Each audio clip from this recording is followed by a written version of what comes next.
The aroma of flowering lotus flowers blended with the sweet perfume of incense in the lovely village of Dharma. Located amid verdant mountains and peaceful rivers, establishing the mood for thought and meditation.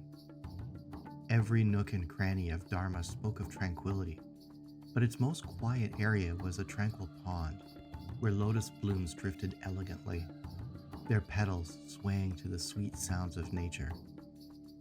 Ananda, a pious young monk with a curious heart and a soul seeking enlightenment, frequented this refuge. The pond was his escape from the monastery's rigid routine, a place where he could lose himself in his thoughts and observe the beauty of the nature around him. The calm winds carried the rhymes of the hamlet on this particular day, and Ananda became enthralled in the beauty of a finely carved scroll he had received as a gift from a wandering sage. The scroll described the delicate technique of origami, which paralleled the complexities of life's path. A gentle, anxious voice, like to a breeze stirring the leaves, reached his ears as he was caught in the scroll's hypnotic patterns and directions. Ananda looked up, curious to identify the source of the sound. A small child named Ravi sat cross-legged on the grass a few steps away, his face etched with concentration. He was attempting to fold an elaborate origami lotus that resembled the real ones floating in the pond. His little brow furrowed harder with each fold that went wrong, and his frustration became evident. Ananda's memories transported him back to his own infancy, when he was a novice wrestling with the wise man's teachings and the complexity of life. He remembered how many times he'd been challenged, how many times had he failed, and how many vital lessons he had learned from each setback. Empathy for young Ravi warmed his heart. Ananda came closer, the rustle of his robes barely audible, guided by compassion and the desire to alleviate the boy's distress. "Young one," he said gently, the warmth of his eyes visible, "I, too, once found joy and challenge in folding many lotus. May I assist you?" Before Ravi could respond, another deep and resonant voice joined in. Aravind, Ravi's father, was a knowledgeable village elder recognized for his extensive knowledge and sage advice. He had deep-set eyes that seemed to have seen many seasons and silver threads in his hair that spoke of decades of knowledge. "Let him find his way," he said quietly to Ananda, emphasizing the necessity of learning by doing, of making mistakes and learning from them.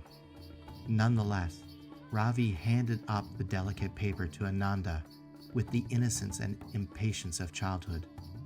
Perhaps he was looking for approval, or perhaps he just wanted to share the weight of his endeavor. Ananda's fingers moved with grace, having been schooled in both dexterity and patience. In an instant, an amazing origami lotus, as lovely as the actual thing, took shape. Ravi's eyes shone with awe and admiration. "Thank you, venerable monk," he replied with amazement in his voice. He gently placed the origami flower in the pond and watched as it blended in with its natural counterpart. Ananda saw a change in Ravi's temperament as the sun moved across the sky, casting golden reflections on the pond. The boy's attention was now drawn to tales told by a traveling merchant who had stopped by the local pond. The draw of these adventures and mystery stories seemed to make Ravi forget about his own creation. Ananda approached Aravind, his heart laden with realization. "I believed he cherished origami, the act of creation," he reflected aloud. Aravind returned his glance to Ananda, his gaze profound and understanding. "He does," the elder said softly. "But true joy, dear monk, is found in the path walked, not just the destination reached." He missed the essence of creativity by having the labor done for him, the delight of overcoming the hurdles that lay ahead. Ananda's eyes returned to the scroll, now viewing it as a representation of life's path, complete with complexities, struggles, and rewards. As Ananda watched Ravi's fascination fade and his concentration shift, he felt compelled to fix his well-intentioned blunder. Ananda beckoned Ravi with a fresh sheet of paper, its surface sparkling in the sunlight. "Come on, let's fold this lotus together. I will advise, but not command. Young one, the joy is in the journey." Ravi's face brightened up, the prior annoyance replaced with excitement. "Really? That sounds fantastic." So in the shade of the ancient Bodhi tree, two souls from various walks of life went on a shared adventure that was as much about creating an origami lotus as it was about comprehending life's great teachings. Life, like origami, is an unfolding journey of challenges. In this tale, we discover that the route to knowledge is frequently circuitous and fraught with difficulties.